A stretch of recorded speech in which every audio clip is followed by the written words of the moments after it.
अब तक मुहूर्त के कालांश में, दो कालांशों में हमने आप लोगों को विविध मुहूर्त में गृह प्रवेश, गृहारंभ आदि इन सभी मुहूर्तों के बारे में बताया गया। आज मैं आप लोगों के समक्ष अन्य जो महत्वपूर्ण मुहूर्त हैं उन्हें प्रस्तुत करने जा रहा हूँ। इस विविध मुहूर्त में जो विशेष मुहूर्त है उनमें सबसे पहले यहाँ पे गर्भाधान मुहूर्त लिखा हुआ है। गर्भाधान मुहूर्त के बारे में विचार करेंगे। यह मुहूर्त जो है विवाहोपरांत उत्तम संतान की प्राप्ति के लिए इस मुहूर्त का विचार किया जाता है। और इसमें प्रमुख रूप से रिक्ता तिथि त्याज्य है। रिक्ता यानी 4, 9, 14, यानी चतुर्थी, नवमी, चतुर्दशी और अमावस्या। शुभ वार में जो ग्राह्य है सोमवार, बुधवार, गुरुवार और शुक्रवार ये ग्राह्य है। नक्षत्रों में रोहिणी, मृगशिरा, उत्तरा फाल्गुनी, हस्त, स्वाति, अनुराधा, उत्तराषाढ़, श्रवण, धनिष्ठा, शतभिषा, उत्तरा भाद्रपद, रेवती नक्षत्र ये हैं। इसमें है कि कुयोग रहित नक्षत्रों का विचार करना है। यहाँ पे कुयोग का मतलब है कि भद्रा इत्यादि जो है उसमें न हो, और भद्रा के अलावा जैसे वैद्यति प्रतिपात योग हो गया, या अन्य मुहूर्त में जैसे उस समय जो दैनिक मुहूर्त हैं जैसे भद्रा हो गया, रिक्ता, वैद्यति प्रतिपात, इन सब चीजों को, जो मुख्य चीजें जो सर्वत्र विचारणीय हैं उनको त्याग करके ही विचार करना चाहिए।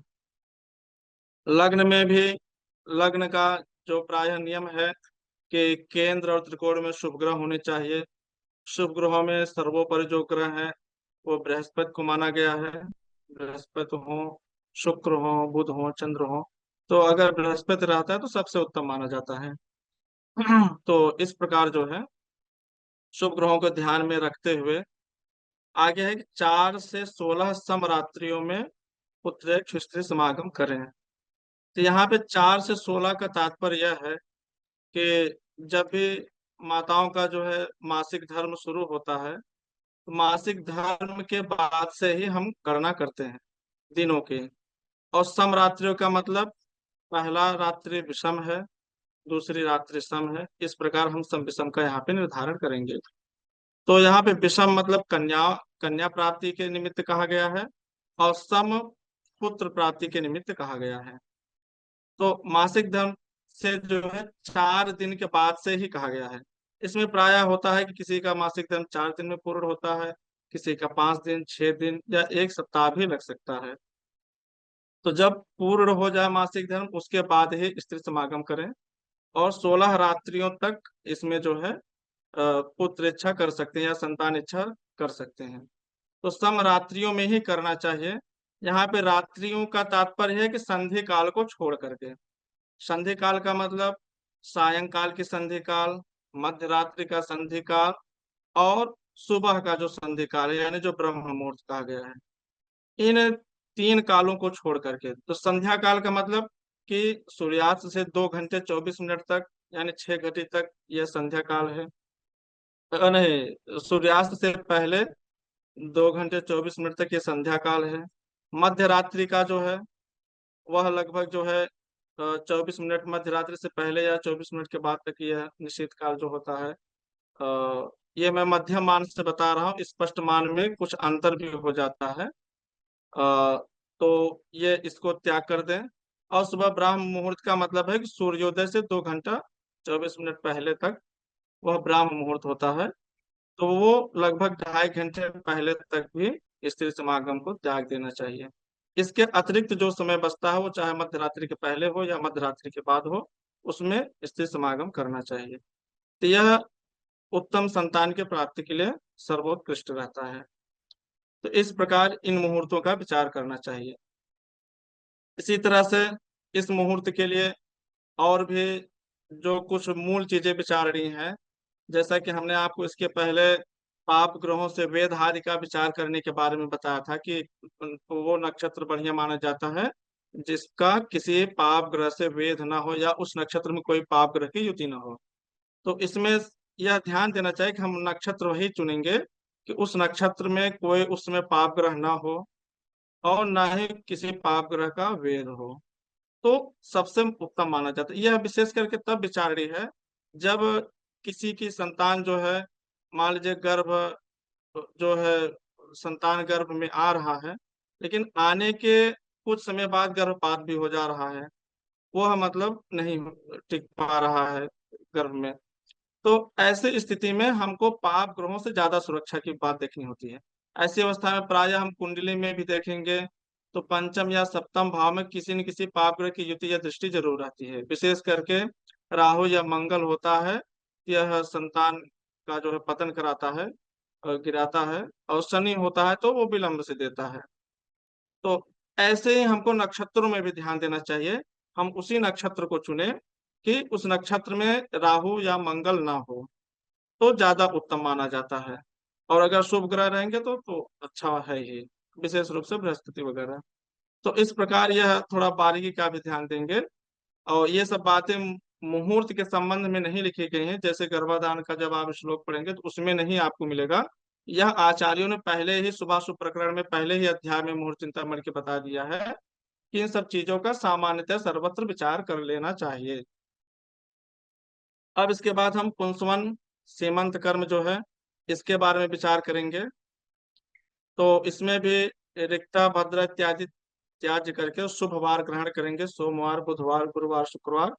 और नक्षत्रों में रोहिणी, मृगशिरा, पुनर्वस, पुष्य, उत्तरा फाल्गुनी, हस्त, मूल, उत्तराषाढ़, श्रवण, उत्तरा भाद्रपद, रेवती, इन नक्षत्रों को जो है हम विचार करेंगे यहाँ पे। और तो यहाँ पे हम इन नक्षत्रों का जो है ये विचार करेंगे। और इसके बाद शुभ नक्षत्र के बाद गर्भ मास से तीसरे, छठवें और आठवें, इन महीनों में यह संस्कार करना चाहिए। इस संस्कार का मुख्य जो पूजन होता है वह लक्ष्मी सहित विष्णु भगवान का पूजन किया जाता है। इसमें जो है विशेष रूप से माताओं को आध्यात्मिक और बौद्धिक ज्ञान को मतलब दिया जाता है कि कैसे अपने संतान को अच्छी तरह से संस्कार युक्त जो है पालन करना है गर्भ में, उसके बारे में बताया जाता है। इसमें ज्यादातर भगवान की लीलाओं का जो है कथा माताओं को सुनाना चाहिए, या अपने से ही माताओं को चाहिए कि इन इन महीनों से भगवान की लीलाओं की कथा को पढ़ना प्रारंभ कर दें। तो उससे क्या होता है कि भगवान की कथाओं को पढ़ने से अपने संतान के प्रति उस तरह का भाव प्रकट अंदर से होने लगता है कि काश हमारी भी ऐसी संतान हो। तो जैसे ध्रुव हो गए, प्रहलाद हो गए, और भी जो भगवान की बाल लीलाएं हैं, ये सब सारी चीजें, इन सब चीजों से संबंधित कथाओं को पढ़ना चाहिए और इन सब से संबंधित वीडियो इत्यादि जो है देखना चाहिए। और तीसरे मास में लक्ष्मी सहित विष्णु भगवान का पूजन करने का तात्पर्य है सामान्यतः क्षेत्रीय व्यवहार में जैसे सत्यनारायण भगवान की कथा सुनते हैं, इन सब चीजों को मतलब एक बार जरूर गर्भावस्था में कर लेना चाहिए। 8वें महीने में तो दिक्कत होती है, वो तीसरे महीने में सबसे उत्तम माना जाता है, उस तीसरे महीने में जरूर कर लेना चाहिए। अब इसके बाद सूतिका स्नान मुहूर्त है। सूतिका स्नान मुहूर्त का विचार तब किया जाता है जब प्रसव हो जाता है। प्रसव होने के बाद जो है उसमें प्रसूता के लिए यह विचार किया जाता है कि कब इनको पूर्णतः स्नान करना है, क्योंकि प्रायः तो आजकल ऑपरेशन से बच्चे हो जाते हैं, तो हॉस्पिटल में ही सारी क्रियाएं होती हैं, अपना नर्स वगैरह कई बार आती हैं, अपना हाथ पैर सब कपड़े उपड़े बदला के धुला के चली जाती हैं। लेकिन अगर नॉर्मल डिलीवरी है तो घरों में सब व्यवस्थाएं पहले के समय के अनुसार ऐसी रखी जाती थी कि कोई भी चीज बिना मुहूर्त के नहीं किया जाता था। तो उसमें सूत का स्नान देखा जाता था, तो उस मुहूर्त में वह स्त्री जो है पूर्ण रूप से अच्छे से स्नान करके नए वस्त्र धारण करती थी और साफ सफाई का ध्यान देती थी। अब क्या है कि अगर हमको इस मुहूर्त का विचार करना है आज के समय में, उसमें हमें ये करना चाहिए कि प्रतिदिन हाथ पैर मुंह धोकर के कपड़े तो बदल लेना चाहिए, लेकिन पूरा स्नान नहीं करना चाहिए। पूरा स्नान जो है तभी करें जब उस दिन हमको मुहूर्त मिले। तो मुहूर्त का विचार इसलिए करते हैं कि कभी कभी होता है कि जो है प्रसव के बाद अगर व्यक्ति ज्यादा नहा लेता है या खराब योग में महिलाएं नहा लेती हैं, तो प्रायः वो रोग युक्त हो जाती है, उनको बुखार चढ़ जाता है या ऐसा कुछ बीमारी हो जाती है कि उसका प्रभाव बच्चे पर पड़ने लगता है। तो स्वयं तो अस्वस्थ हुई ही, प्लस बच्चों को दुग्ध पान कराने के साथ साथ उसको भी अस्वस्थ कर देती हैं। तो तो ये मेन चीज इसीलिए ध्यान दिया जाता है ताकि इसका किसी भी प्रकार का दुष्प्रभाव हमारी संतान पर न पड़े। तो इसलिए जो है इन मुहूर्तों में जैसे अश्विनी, रोहिणी, मृगशिरा, उत्तरा फाल्गुनी, हस्त, अनुराधा, उत्तराषाढ़, श्रवण, उत्तरा भाद्रपद, रेवती, इन नक्षत्रों में सूत का स्नान के लिए हमें बताना चाहिए। और इसमें जो वार ग्रहण किए गए हैं वो 3 ही वार ग्रहण किए गए हैं, ये ज्यादा महत्वपूर्ण है। रविवार, गुरुवार और शुक्रवार, इन तीनों वारों में जो है हमें यह मुहूर्त देखना चाहिए। कभी कभी होता है कि इन तीनों वारों में ये नक्षत्र नहीं मिल पाते, तो ऐसे में कई लोग पूछते हैं कि नक्षत्र को प्रधानता देंगे कि वार को। तो यहाँ पे वार को ज्यादा प्रधानता देंगे, क्योंकि नक्षत्र कम है। हो सकता है वो 12 दिन के भीतर जो है ये सूत का स्नान कराया जाता है, प्रसव से 12 दिन के भीतर। तो कभी कभी होता है कि नक्षत्र नहीं समय अनुकूल मिल पाते हैं, लेकिन वार तो मिल ही जाते हैं। इसलिए हम ऐसी परिस्थिति में अगर नक्षत्र मिल गया तो बहुत उत्तम है, नहीं तो हम वार को प्रधानता दे करके, और उसमें विशेष रूप से चंद्र बल और लग्न बल, इनका हम जरूर विचार करते हैं। तो चंद्र बल लग्न बल कैसे देखेंगे कि लग्न बल का मतलब है कि जिस लग्न में हम सूतिका स्नान के लिए मुहूर्त बतावें, उस लग्न से केंद्र में शुभ ग्रह, केंद्र कोण में शुभ ग्रह अगर है तो वो लग्न बल माना जाता है। और इसी प्रकार चंद्रमा से भी अगर केंद्र में शुभ ग्रह है तो वो चंद्र बल माना जाता है। यहाँ पे राशि का विचार नहीं करना है कि कई लोग ऐसा भी चंद्र बल देखने लग जाते हैं कि मतलब जो प्रसूता है उसकी जो राशि है उस राशि से चंद्रमा देखने लगते हैं, कहीं छठे आठवें पर में नहीं। यहाँ पे ऐसे विचार की बात नहीं है। यहाँ पे चंद्र बल का मतलब है कि चंद्रमा जिस राशि में है उस राशि से शुभ ग्रह केंद्र कोण में है तो वो अच्छा माना जाता है। और बाकी वो जो चंद्रबल देखा जाता है कि अपनी राशि से चंद्रमा कौन सी राशि में है, वो चंद्रबल यात्रा के संबंध में है। जब हम यात्रा करते हैं तब उसमें देखते हैं कि आद्य चंद्रम सीएम क्रिया, द्वितीय धन संपदा, तृतीय मान सम्मानम, चतुर्थ ये सब मतलब वहां पे हम देखते हैं यात्रा के संबंध में सन्मुख होना चाहिए, बाएं होना चाहिए, कहाँ होना चाहिए। तो यहाँ पे उसका विचार विशेष रूप से नहीं करना है, बस देखना है कि केंद्र में शुभ ग्रह होने चाहिए चंद्र राशि से और लग्न राशि से। तो इस प्रकार जो है हम ये 12 दिन के भीतर सूत का स्नान 3 बार, प्रायः आचार्यों का कथन है कि 3 बार स्नान कराना चाहिए। एक रविवार को, फिर मंगलवार को, फिर गुरुवार को, मुख्य रूप से 3 स्नान कराए जाते हैं। हाँ, इसमें एक चंद्रबल में विशेष ध्यान देना चाहिए कि अब जब प्रसूता स्नान करने के लिए बैठे जो है माताएं बैठे, तो उसमें ये पूछा जाता है कि किस दिशा में मुख करके बैठे हैं।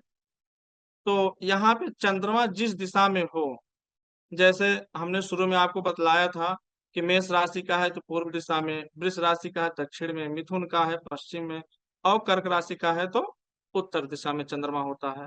इसी प्रकार फिर सिंह, कन्या, तुला, वृश्चिक, धनु, मकर, कुंभ, मीन, ऐसे ही इसी क्रम से देखते हैं। तो जिस राशि में चंद्रमा हो उस दिशा में मुख करके जो है बैठना चाहिए। अब इसमें एक मान लीजिए दक्षिण दिशा में हो तो वहां पे ये है कि दक्षिण दिशा में नहीं बैठना चाहिए, मुख करके स्नान नहीं करना चाहिए। तो ऐसे में क्या करें कि चंद्रमा हमारे दाहिने हो। तो दाहिने कब रहेगा कि जैसे वृष राशि में चंद्रमा है और दक्षिण दिशा में है, तो हमको पूर्व दिशा की तरफ मुख करके बैठना चाहिए स्नान करने के लिए, तो चंद्रमा हमारे दाहिने रहेगा। तो इस तरह से यहाँ पे चंद्रबल का ये विशेष ध्यान देना चाहिए। आगे बढ़ते हैं। जातक कर्म यानी नामकरण, यानी जो जातक माने जो जिस बच्चे ने जन्म लिया है, अब उसके नामकरण की बारी आती है कि उसका नामकरण कैसे करना चाहिए।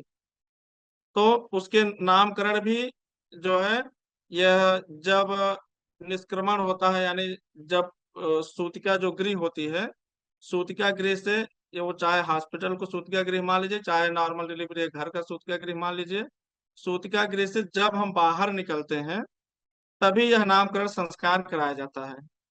तो जब बाहर निकलते हैं तो प्रायः आमंत्रक विधि से जो है गौरी गणेश का पूजन महिलाएं करती हैं। वहां पे मंत्र आदि की उच्चारण नहीं किया जाता और न किसी ब्राह्मण के द्वारा करवाया जाता है। वो महिलाएं स्वयं ही अपना गौरी गणेश का पूजन कर लेती हैं बिना मंत्र के। तो आमंत्रक विधि से गौरी गणेश का पूजन कर लेना चाहिए। इसके बाद जो है और यह कार्य जो है 10वें दिन, 11वें दिन या 12वें दिन करना चाहिए। कहीं कहीं आचार्यों ने 9वें दिन भी लिखा है कि 9, 10, 11, 12वें दिन कर लेना चाहिए। तो इनमें से किस दिन करना चाहिए, उसी के बारे में यहाँ है कि जिस दिन ये रिक्ता ना हो और जिस दिन जो है शुभवार हो, यानी सोमवार, बुधवार, गुरुवार, शुक्रवार, इन वारों में।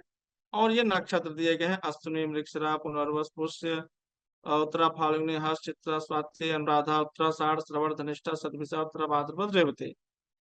इन नक्षत्रों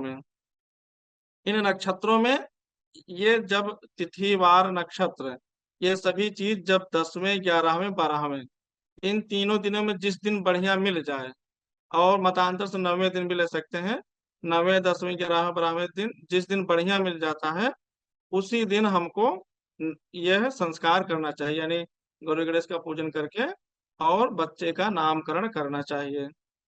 अब बहुत से माता पिता हैं कि उस समय जो है वो कहते हैं कि अभी हमने सोचा नहीं है नामकरण करने के लिए, हम अगर बाद में या भूल जाते हैं नामकरण करना, तो सोचते हैं कि हम बाद में कब कर सकते हैं। तो बाद में करने के लिए सवा महीना के बाद, सवा महीना मतलब 40 दिन के बाद, 40 दिन का यहाँ पे तात्पर्य है माता की पूर्ण शुद्धि से, यानी जब माता जो है लगभग 35 से 40 दिन तक अशुद्ध अवस्था में रहती हैं, जब उनका मासिक धर्म से जब वह पूर्णतः शुद्ध हो जाए, तो वह पूर्णतः शुद्धि लगभग 40-45 दिन तक में हो जाती है। तो इसीलिए उसको सवा महीना कहा जाता है। इस सवा महीने के बाद पुनः जो है भगवान की कथा सुन करके या गौरी गणेश का पूजन करके हम अच्छे से ब्राह्मण द्वारा नामकरण करा सकते हैं। वह उत्तम व्यवस्था है। तो हम इन मुहूर्तों का उस समय भी विचार कर सकते हैं, 40-45 दिन के बाद भी। यह तभी करना है जब हम किसी कारणवश भूल जाते हैं। वस्तुतः नियम यहीं पे करने के लिए कहा गया है। तो बाद में अगर हमको नामकरण करना हो तो इन मुहूर्त का विचार करके सवा महीने के बाद भी हम इसका विचार कर सकते हैं। अब इसके बाद है मूल नक्षत्र नामकरण।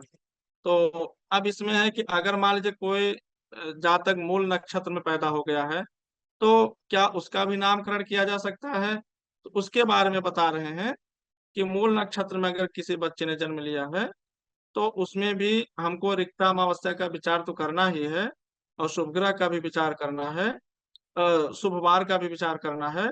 और नक्षत्रों में कहा गया कि अश्विनी, अश्लेषा, मघा, ज्येष्ठा, मूल और रेवती नक्षत्रों में जन्म लेने वाले जातक का नामकरण पुनरावृत्त जन्म नक्षत्र में करें। पुनरावृत्त जन्म नक्षत्र का मतलब कि जिस नक्षत्र में उसका जन्म हुआ है, जब पुनः वह नक्षत्र आए तो मूल शांति करवा करके, क्योंकि उसमें मूल शांति भी होती है, गौरी गणेश का पूजन भी होता है, और भी जो है हवन इत्यादि सब कुछ होते हैं, तो उसी समय ब्राह्मण के द्वारा जो है नामकरण करवा देना चाहिए। तो यह मूल शांति के समय ही नामकरण तब कराना चाहिए, बीच में 10वें, 11वें, 12वें दिन नामकरण नहीं कराना चाहिए। अब इसके बाद आता है अन्नप्राशन के लिए। अन्नप्राशन जो है, इसमें भी हमें रिक्ता और अमावस्या या त्याज्य करके शुभवार ग्रहण करने हैं: सोमवार, गुरुवार, शुक्रवार।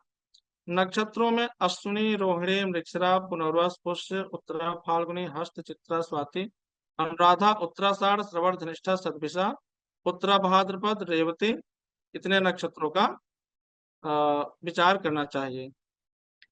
जन्म से 5वें, 6वें, 7वें, 8वें, 10वें मास में और शुक्ल पक्ष में जो है अन्नप्राशन करना चाहिए।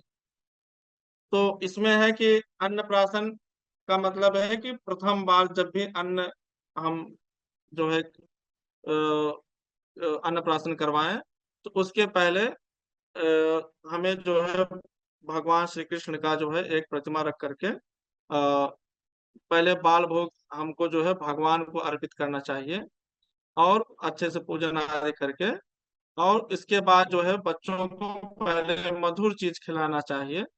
मधुर में जैसे माखन वगैरह हो गया, और ये सब खिला करके तभी अन्नप्राशन कराना चाहिए। अन्यथा हम खीर भी बना सकते हैं, और खीर जो है बना करके और उसको जो है वो चावल को जो है खिला सकते हैं। तो अन्नप्राशन में भी ध्यान देना चाहिए कि प्रथम अन्नप्राशन मधुर होना चाहिए, मिष्ठान युक्त होना चाहिए। हमें ऐसा अन्नप्राशन कराना चाहिए। तो इसके लिए ये नक्षत्र है, इन नक्षत्रों का विचार करके, और ये सब विचार जन्म से 5वें 6वें 7वें 8वें 10वें महीने में करना चाहिए। और साइंस के हिसाब से भी आज भी सब बताते हैं कि 6 महीने तक माँ का ही दूध पिलाना चाहिए। अब इसमें समस्या यह भी होती है कि बहुत से बच्चे नहीं पीते हैं, या बहुत से बच्चे बाहर का दूध पी करके दुर्बल होने लगते हैं, तो माताओं को चिंता होती है कि हमको कुछ खिलाने अभी से शुरू कर देना चाहिए खिलाना। तो ऐसे में उनको चिंता करने की आवश्यकता नहीं करनी चाहिए, क्योंकि शास्त्र भी कह रहा है और विज्ञान भी कह रहा है। तो ऐसे में प्रयास करना चाहिए कि उन्हें अन्न जो है 5वें महीने के बाद ही खिलाना चाहिए। और तब तक जो भी पौष्टिक दूध है, खासकर तो दूध ही होता है, और तो कुछ हम पौष्टिक नहीं कर सकते यहाँ पे। तो जो भी है, आज के चिकित्सक के अनुसार परामर्श करके अन्य कुछ चीजें खिलाना चाहे तो खिला सकती हैं, लेकिन विशेष रूप से अन्न जो है 5वें 6वें 7वें 8वें 9वें महीने में ही 10वें महीने में ही खिलाना चाहिए। और इसके बाद जो है कर्ण वेद मुहूर्त का विचार आता है। कर्ण वेद में अ, यह जो है प्रायः ब्राह्मण, क्षत्रिय और वैश्यों में विशेष रूप से 3 वर्णों में प्रसिद्ध है। तो यह अब यहाँ से संस्कार की बात आ जाती है, विशेष संस्कार की। तो इसमें जो है इसका ध्यान देना चाहिए कि इसमें सबसे पहले काल शुद्धि का विचार करना चाहिए। काल शुद्धि जो है जन्म से 12वें 16वें दिन, या 6 7 8वें मास में, अथवा 3 5 यानी तीसरे 5वें वर्ष में कर्ण छेदन प्रशस्त है। अब यहाँ सबसे कम दे दिया समय जन्म से 12वें और 16वें दिन। अब चूंकि मुहूर्त ग्रंथों में मिलता है, इसलिए जानकारी के लिए आपको बताना है। और वस्तुतः जो है 1 साल के भीतर जो है कर्ण छेदन नहीं कराया जाता, या कहीं का कोई अपना प्रथा होगा, किसी क्षेत्र का प्रचलन होगा, किसी राज्य का, इसलिए शास्त्रकारों ने इसे दे दिया है। लेकिन जहां तक मैं आज के समय में जितना मुझे जानकारी है कि 1 वर्ष के भीतर कर्ण छेदन नहीं कराते हैं, केवल मुंडन संस्कार ही होता है, और कर्ण छेदन इसके बाद होता है। लेकिन अब उसमें यह भी है कि आचार्यों ने चूड़ाकरण से पहले ही कर्ण वेद कहा है, यानी कर्ण वेद करा के ही चूड़ाकरण कराना चाहिए। और लेकिन ऐसा होता नहीं है, वर्तमान में प्रचलन में नहीं है। अगर कोई करना चाहे तो कर सकता है, इसमें कोई शास्त्र की जो है अवज्ञा नहीं होगी। तो इसमें कर्ण छेदन के लिए बताया है कि विशेष रूप से 6वें 7वें 8वें मास में, अथवा तीसरे और 5वें वर्ष में कर्ण छेदन प्रशस्त है। महीने के विचार में विचार किया गया है कि चैत्र पौष जनमास हर्षेन काल धनु मीन के सूर्य त्याज्य हैं। इसका मतलब है कि जो चांद्र महीना चैत्र का है, उस चैत्र महीने में कर्ण छेदन नहीं कराना चाहिए, पौष के महीने में नहीं कराना चाहिए।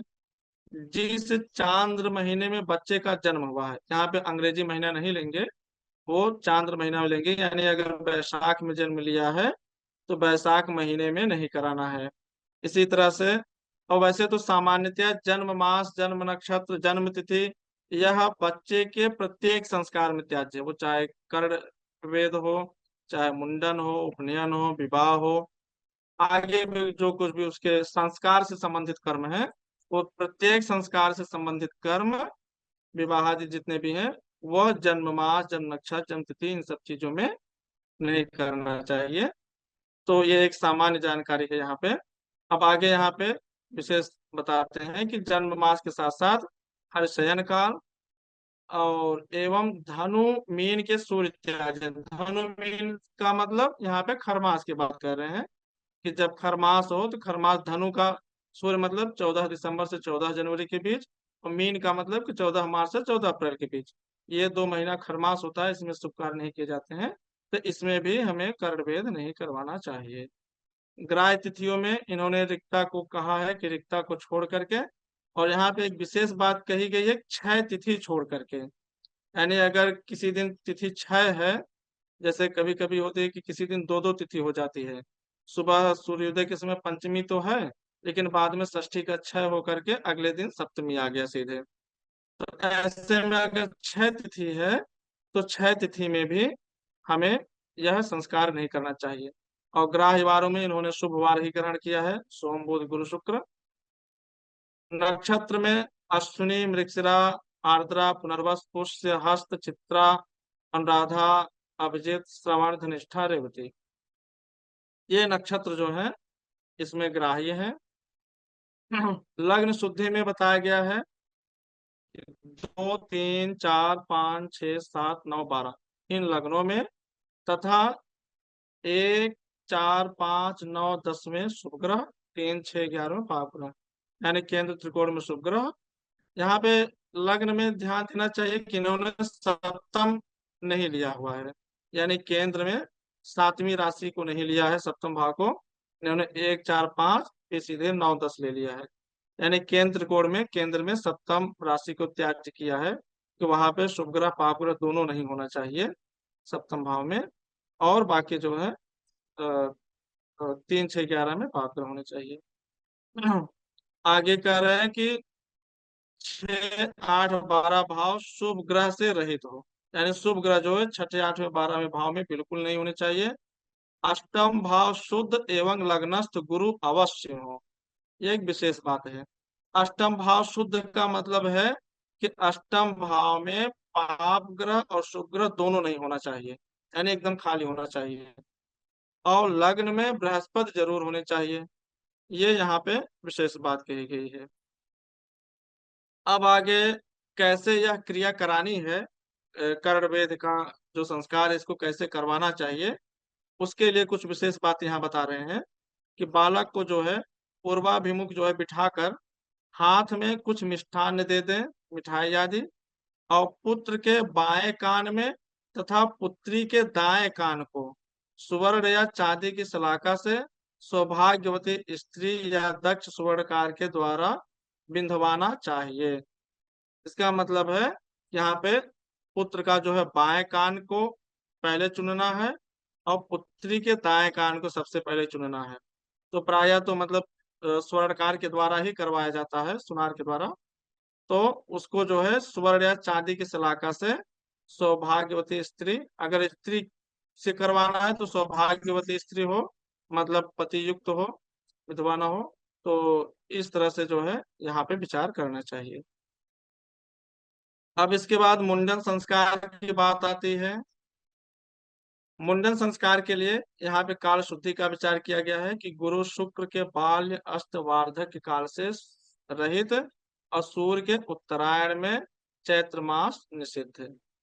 इसका मतलब है कि गुरु शुक्र से तो हम लोग तारीख देख लेते हैं कि हाँ ये 29 अप्रैल को अस्त हो रहा है, और 28 जून को जो है उदित हो रहा है, जैसे इसमें वर्तमान में अस्त चल रहा है, तो 28 जून को उदित होगा। तो यह तो उदय अस्त की तारीख हम लोग देख लेते हैं, लेकिन उदय से आचार्यों ने 1 दिन पहले, 3 दिन पहले, 5 7 9 ऐसे मतलब मतांतर से अलग अलग दिनों का उन्होंने वृद्धत्व और वार्धक्य जो है ग्राह्य किया है।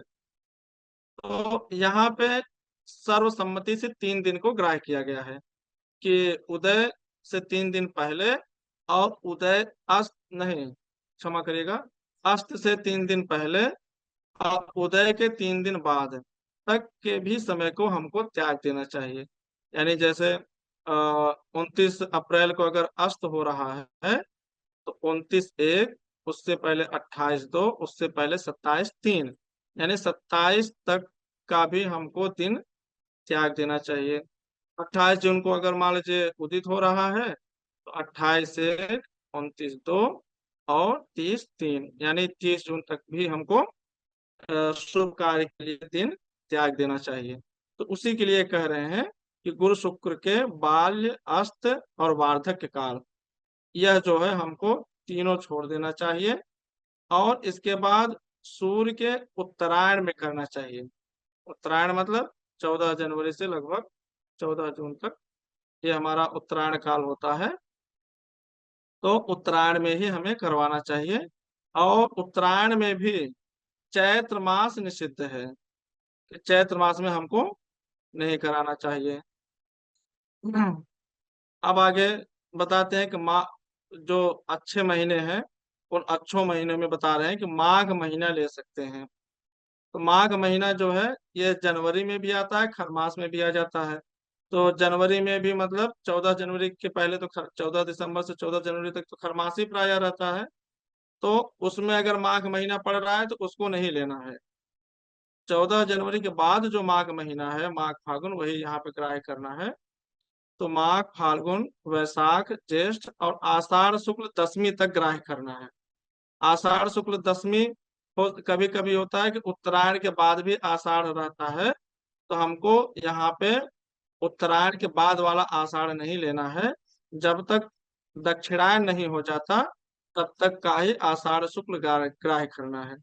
अब मान लीजिए उत्तरायण में भी आषाढ़ शुक्ल पूर्णिमा तक अगर तिथि मिल जा रही है तो वहां पे हमें दशमी तक का ही तिथि ग्राह्य करना है, क्योंकि आषाढ़ शुक्ल एकादशी से हर शयन हो जाता है, चातुर्मास लग जाता है, 4 महीने के लिए भगवान विष्णु विश्राम करने चले जाते हैं। तो वो हमें त्याग देना है।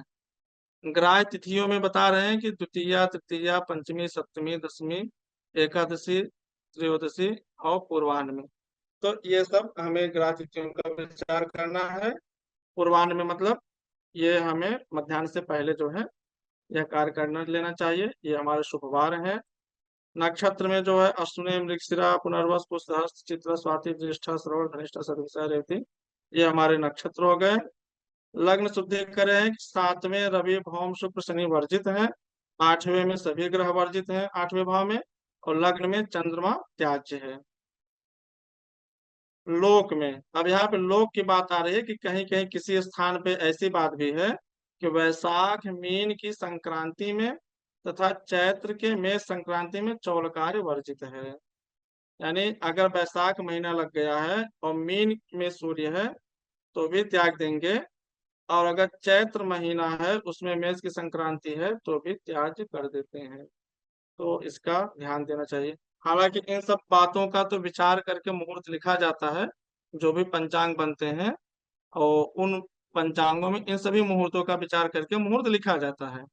फिर भी आप लोगों को इसकी जानकारी केवल इसलिए दी जा रही है कि कभी कभी होता है कि किसी पंचांग में तो मुहूर्त रहता है लेकिन किसी दूसरे पंचांग में मुहूर्त नहीं रहता है। अब वहां पे जो ज्योतिषी हैं वो भ्रमित हो जाते हैं कि इन्होंने पता नहीं क्यों नहीं लिखा और उन्होंने पता नहीं क्यों लिख दिया। तो कभी कभी होता है कि ये सब बातें, इन इतनी सारी बातों की गणना कोई पंचांगकार अच्छे से कर लेता है और उससे कोई मुहूर्त नहीं छूटने पाता। और कभी कभी प्रमादवश कोई न कोई मुहूर्त, अच्छी तिथि छूट जाती है। वो हो सकता है उतना गणना ठीक से ना कर पाया हो या ना, जो भी कारण हो। तो इसलिए जो है, जो जो मुहूर्त बताने वाले ज्योतिषी हैं उनको भी सामान्य नियम से उनको भी अवगत होना चाहिए, कि ताकि वह जांच सकें कि किस पंचांग का मुहूर्त कितना प्रतिशत सही है और नियम के अनुकूल है। तो इसलिए इन सब बातों की जानकारी रखनी चाहिए। आगे है अक्षरारंभ मुहूर्त में। अक्षरारंभ मुहूर्त में भी जब मुंडन आदि सब संस्कार होने के बाद और प्राय 3 साल के भीतर मुंडन आदि संस्कार करवा दिया जाता है, उसके बाद बच्चों को जो है स्कूल आदि में भेजा जाता है। तो उसमें भी यह पूछा जाता है कि कब से भेजना शुरू करें। तो उसमें सबसे पहले अक्षरारंभ मुहूर्त देख करके और वह अभ्यास जो है घर पे ही करवा देना चाहिए, तभी स्कूल भेजना चाहिए बच्चों को। तो कैसे अभ्यास कराना है, तो उसी के लिए यहाँ पे बता रहे हैं कि हमें रिक्ता, अमावस्या इत्यादि का त्याज्य करके शुभ तिथियों को ग्राह्य करके शुभ दिन को ग्राह्य करेंगे।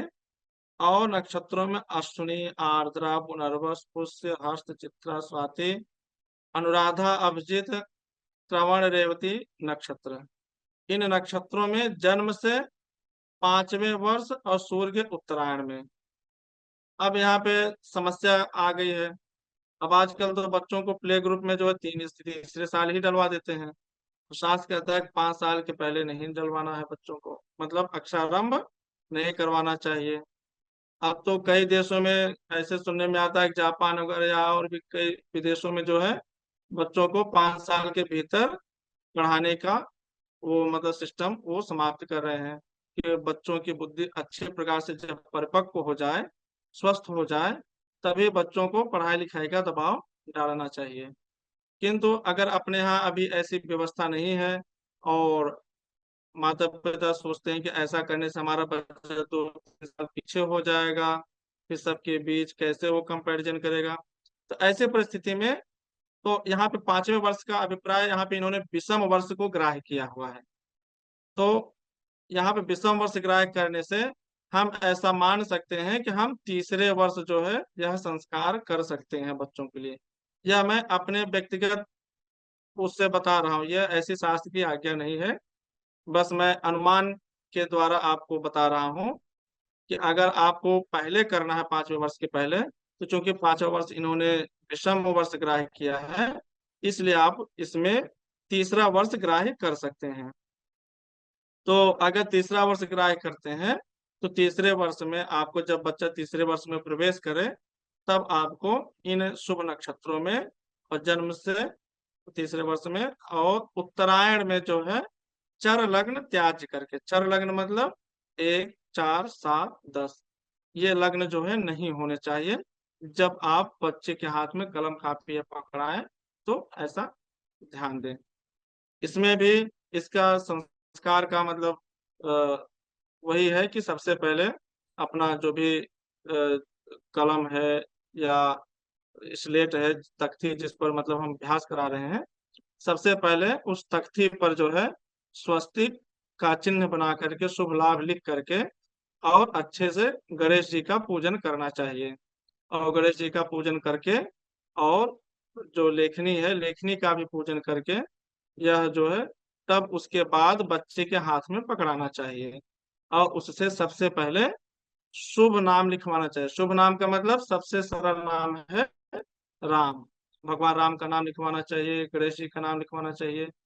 और इस प्रकार मांगलिक अ, शब्दों का जो है लेखन सर्वप्रथम करवाना चाहिए और बच्चों से उच्चारण करवाना चाहिए। इस प्रकार ये अक्षरारंभ मुहूर्त का विचार करेंगे। इसके बाद अगला मुहूर्त जो आता है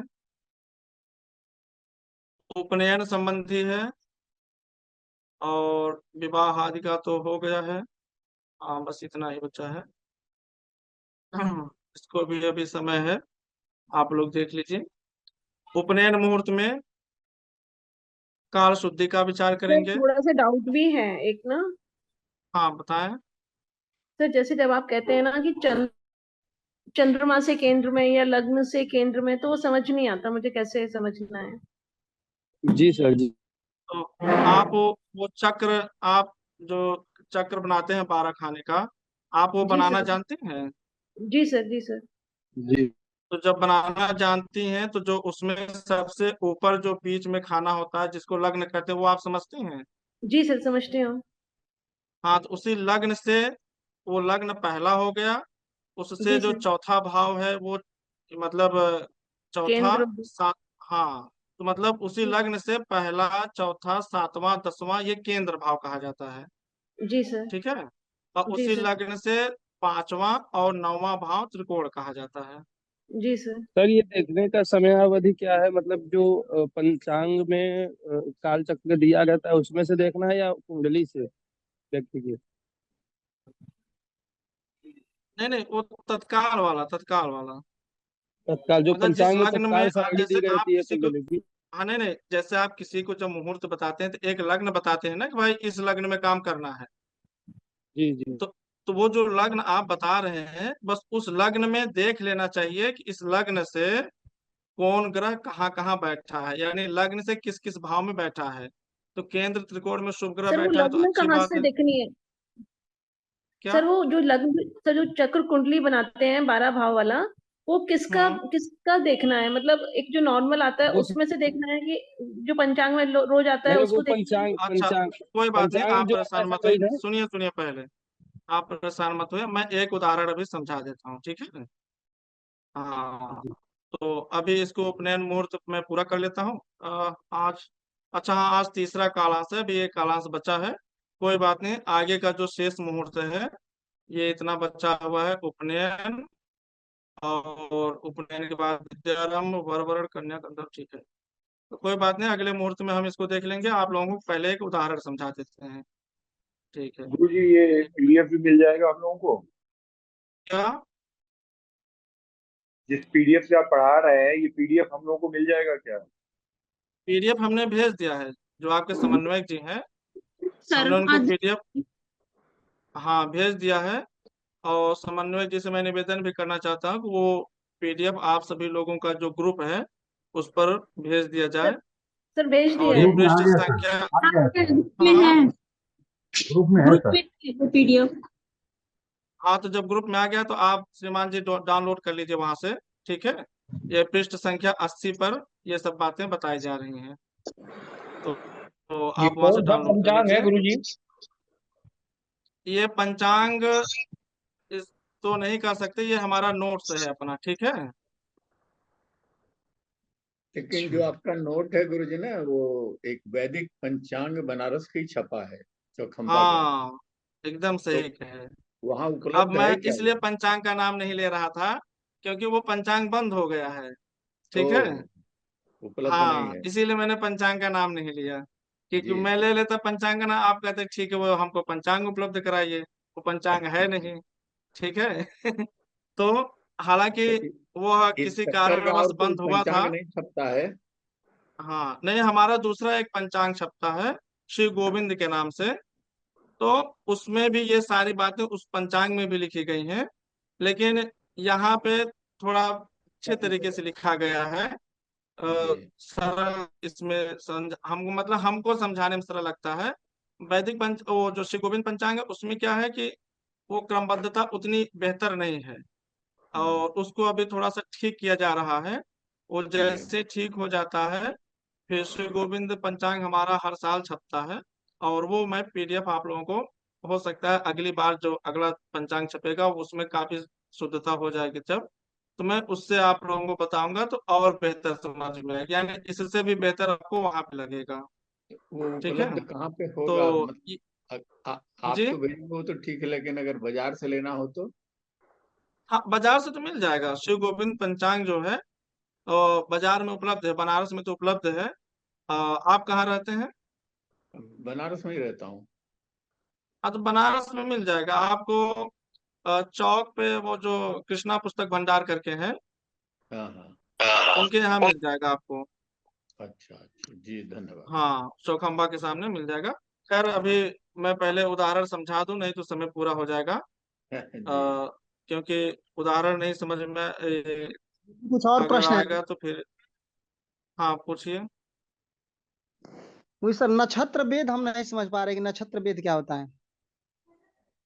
नक्षत्र वेद पढ़ा दिया गया है, हो सकता है आप उसमें ना ज्वाइन किए हो। एक शब्द शलाका वेद करके विचार होता है, ठीक है। वो जी जी। पंचांगों पे सबसे मुख्य पृष्ठ पे सबसे ऊपर ही लिखा रहता है। एक सप्त शलाका वेद, एक पंच शलाका वेद। तो विवाह में पंच शलाका वेद का विचार किया जाता है, विवाहेतर यानी अन्यत्र जो है सभी कार्यों में सप्त शलाका देखा जाता है।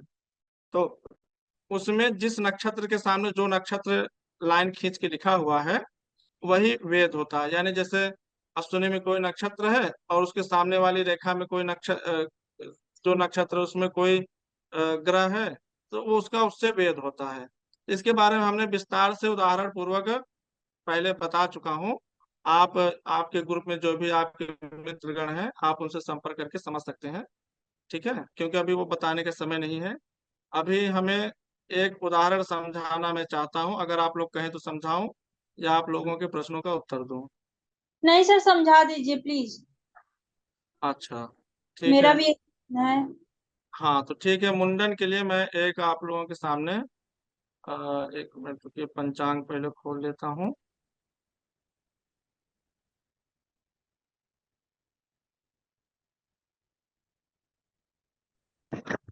गुरुजी एक हाँ, ये चीज पूछना पंचांग है। दिख रहा है आप लोगों को? जी जी सर, जी जी सर। सर। तो अब इस पंचांग में, ये ऋषिकेश पंचांग मैंने खोला हुआ है, ये वर्तमान का है। अब इस पंचांग में सबसे अंत में मुहूर्त लिखा रहता है। इस पंचांग के सबसे अंतिम पृष्ठ पर मैं जा रहा हूँ, तो ये आ गया। सबसे अंतिम पृष्ठ पर जो है अंदर की तरफ ये मुहूर्त दिया हुआ है। इन्होंने संवत 2081 में एक ही मुहूर्त लिखा हुआ है, वैशाख कृष्ण द्वितीया। क्योंकि गुरु शुक्रस्त होने के कारण जो है मुहूर्ता भाव हो गया है, तो इसलिए एक मुहूर्त मिला है। तो इन्होंने लिखा है कि वैशाख कृष्ण द्वितीया को, शुक्रवार को, मैत्र शब्द साथ लिखा है इसमें। मैत्र माने अनुराधा नक्षत्र में कर्णवेद है। और लग्न इन्होंने दो लिखा हुआ है, यानी वृष लग्न। और आगे जो है मिथुन लग्न भी इन्होंने दिया हुआ है, वृष अथवा मिथुन लग्न। अब हमको देखना है कि वृष अथवा मिथुन लग्न में कौन कौन ग्रह कहाँ कैसे किस अवस्था में बैठे हैं। तो हम सबसे पहले चलते हैं वैशाख कृष्ण द्वितीया में।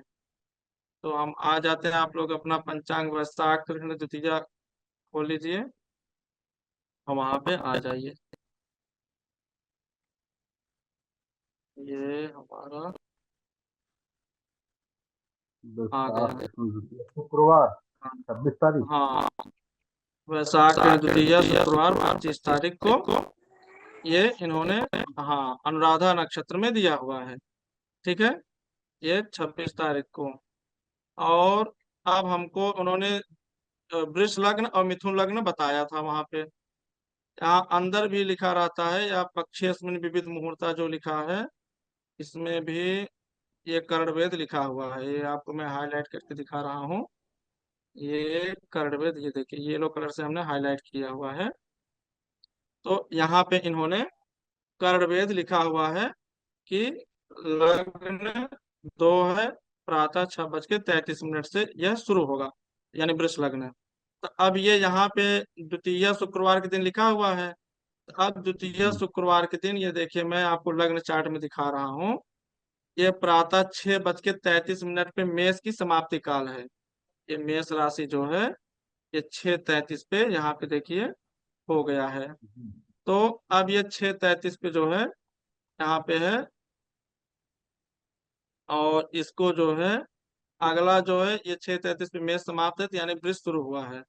और 8:29 तक है। तो अब हमको यह देखना है कि 6:33 से 8:29 तक वृष है। और यही चीज इन्होंने यहाँ पे ऊपर जो ये मुहूर्त लिखा हुआ है, ये 6:33 इन्होंने चुनाव लिखा बता हुआ है। दीजिए। अब इसमें हमको ग्रहों को देखना है कि ग्रह कैसे देखना है। तो यहाँ पे ये जो चक्र बना हुआ है, यहाँ पे हम देखेंगे ये हमारा, अगर इसको हमने लग्न मान लिया, तो ये लग्न में ही हमारा बृहस्पति हुआ, यानी वृष लग्न को इन्होंने लग्न कहा है, तो हम इसको पहला मान लेंगे। तो पहले स्थान पे बृहस्पति है।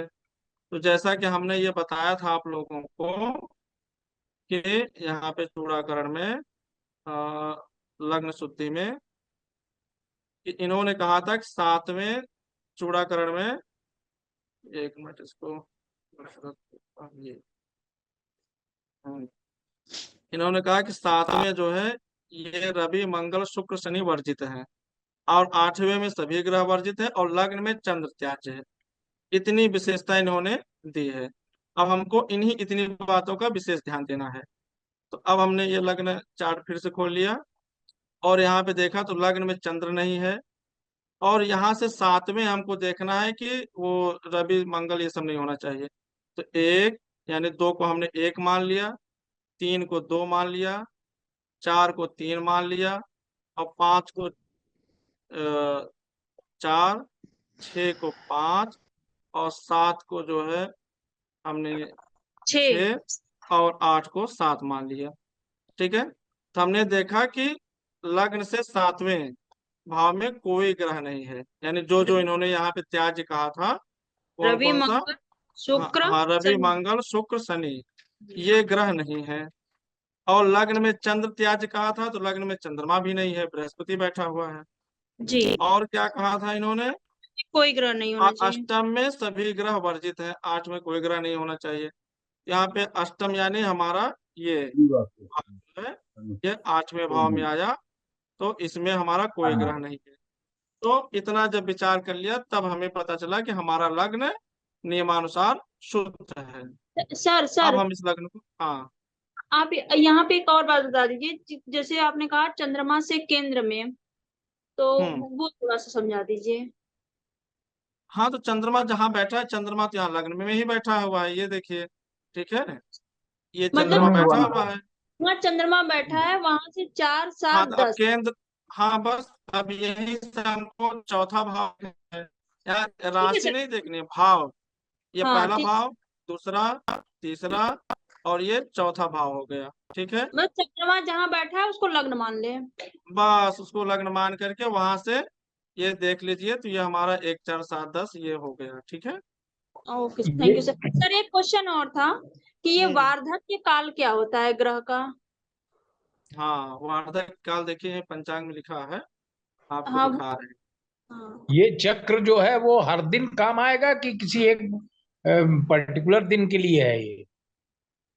जब हर दिन का लगन अलग अलग है, तो चक्र भी अलग अलग होगा ना, ठीक है। अब ये अच्छा। लग्न चार्ट जो बना हुआ है इतना बड़ा, देख रहे हैं, ये इतना बड़ा लग्न चार्ट बना हुआ है पूरा ये सब। तो लग्न चार्ट हर दिन का इसीलिए अलग अलग बना है कि इसके अनुसार ग्रह भी अपने भाव को बदलते रहते हैं। और राशियां इधर ग्रह स्पष्ट दी हुई हैं, तो ग्रह की राशियां भी बदलती रहती हैं। अब जैसे ये प्रतिपदा को शुक्र तो था मीन में, अब इसके बाद इधर देखिए मेष में आ गया।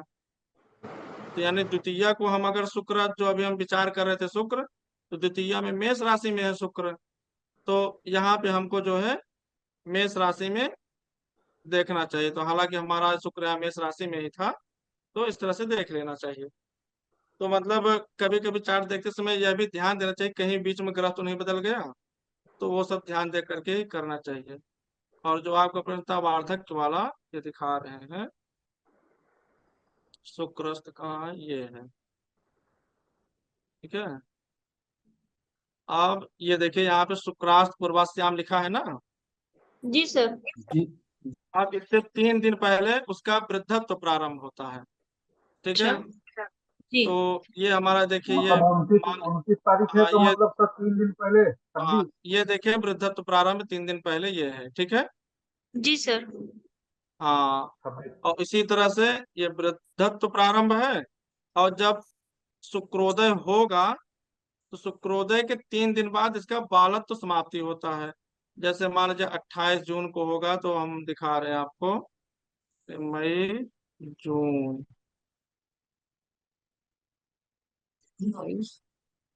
इसमें आएगा। अब ये देखिए शुक्रोदय ये पश्चिमी लिखा हुआ है, सर ठीक है। थोड़ा अब ये पश्चिमी हो गया। अब इन्होंने, अच्छा नहीं नहीं, ये गलत दिखा रहा हूं मैं, ये 4 नंबर इन्होंने ये दिया हुआ है, ये 4 नंबर यहाँ पे आया हुआ है। यानी यहाँ सर पे इस शुक्रोदय दिन जो पश्चिम है में से शुक्र पश्चिम में उदय हो रहा है, ठीक है। और इस दिन तारीख जो है ये 28 तारीख है, 28 तारीख को जो है इस दिन हो रहा है शुक्र उदय। और यहाँ ऊपर सर भी लिख दिया जाता है, सबसे ऊपर शुक्रोदय ये पश्चिम देखिए, में से सबसे, 1 मिनट रुक जाइए पहले, सबसे ऊपर भी ये देखिए लिख दिया जाता है ये सब बातें, यहाँ पे लिखा हुआ है 28 जून को। तो अब यहाँ पे इस दिन जो है हुआ, और इसके 3 दिन बाद ये देखिए शुक्र बालत्व निवृत्ति लिखा हुआ है। तो यही है वृद्धत्व बालत्व, यानी उदय तो अस्त सर के इसका 3 दिन मतलब हुआ पहले कि 3 दिन और पहले 3 दिन 3 दिन बाद ये बाद कुछ होता नहीं है। करना चाहिए क्या वैसा? हाँ, बिल्कुल ये लिखा रहता है। तो यह भी जो है, यानी उदय से 3 दिन बाद भी हमको शुभ कार्य नहीं करना चाहिए। और क्या आप लोग पूछ रहे थे? सर शुक्रोदय पश्चिमी से तात्पर्य शुक्र पश्चिम में उदय होंगे। हाँ हाँ, शुक्र पश्चिम में उदय होंगे। ठीक है सर।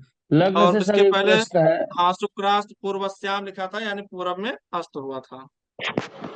सर लग्न से प्रश्न है, हम्म कहीं कहीं का लग्न थोड़ा सा ऊपर कर दीजिए, इसी का लग्न थोड़ा सा ऊपर कर दीजिए। जो लग्न देखने का समय होता है, जैसे मेष लग्न है तो मेष लग्न के हम्म बाद समयावधि लिखी होती है। तो समय हम्म अवधि का मतलब है कि इस समय तक लग्न, मतलब इस समय तक मेष लग्न है या इस समय के पश्चात मेष लग्न प्रारंभ होगा। नहीं देखिए, यहाँ पे लिखा रहता है, ये ला आ लिखा है, देख रहे हैं, हाईलाइट में कर रहा हूँ। जी जी जी। तो लग्न ला अंत। आ का मतलब है कि लग्न का अंत, यानी यहाँ पे जो भी लग्न चार्ट दिया हुआ है वो सब लग्न का समाप्ति काल दिया हुआ है। तो जैसे मिथुन के आगे ये 6:53 लिखा है, यानी प्रतिपदा रविवार को मिथुन लग्न 6:53 पे समाप्त होगा। समाप्त हो इसके जाएगी। हाँ ये समाप्त होगा, इसके बाद कर्क शुरू हो जाएगा। कर्क शुरू हो जाएगा, फिर 6:48 तक कर्क समाप्त हो जाएगा। नहीं नहीं, ये नीचे आएगा, नीचे, उधर नहीं। 9:11 पे कर्क समाप्त होगा। ठीक है, क्योंकि हम अपने उस ठीक है सर। तिथि में देखेंगे ना, 12 लग्न, तो तिथि है ये प्रतिपदा, तो प्रतिपदा ये नीचे तक आई है ना, यहाँ तक। जी, मतलब सर हाँ 6:53 के बाद कर्क लग्न प्रारंभ हो जाएगा और 9:11 पे समाप्त हो जाएगा। हाँ 9:11, हाँ कर्क प्रारंभ करके 9:11 पे कर्क समाप्त होगा। ठीक है सर, ठीक। तो ठीक है। गुरुजी एक समय, प्रश्न गुरुजी एक प्रश्न हाँ ले लीजिए। एक प्रश्न ये पूछ रहे थे, जैसे बताया कि मूल शांति दोष जो होता है, आपने हाँ बताया कि वो कराया है, तो वो पंचांग में कहाँ मतलब मेंशन होता है कि ये जो व्यक्ति जो मतलब ये जो शिशु जन्मा है, ये फला व्यक्ति के ऊपर इसका मूल ऐसे मामा के ऊपर, भाई के ऊपर है, माता पिता के ऊपर है, तो ऐसे कहाँ पता चलता है वो? यहाँ पे जैसे इस पंचांग में दिखा रहा हूँ, ये जी सभी पंचांगों में अलग से ही ये सब बातें लिख दी जाती हैं। अब जैसे ऋषिकेश पंचांग की बात करें तो इसमें मैं आपको ये दिखा दे रहा हूँ, ये यहाँ पे ये मूल और पंचक एक साथ लिखा जाता है। ठीक है, ये मूल जी विचार लिखा हुआ है, किस किस दिन मूल है, यहाँ पे लिखा रहता है। और यही नीचे ये पंचक विचार भी लिख दिया जाता है। ये दो चीजें अलग से प्राय सभी पंचांगकार लिखते हैं।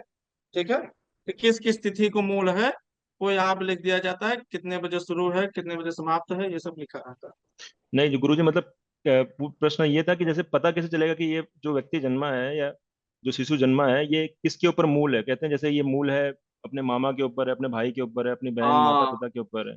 तो ये उसके प्रश्न। उसके लिए बता रहे हैं, ये जो हमारा वाला जो पंचांग है, ठीक है, जी इसको पढ़ेंगे तो इसी में आपको मिलेगा किसके ऊपर मूल है। अब बत- किस पृष्ठ पे है अब ये देखना पड़ेगा, और देखिए मिल जाएगा तो आपको अभी दिखाते हैं।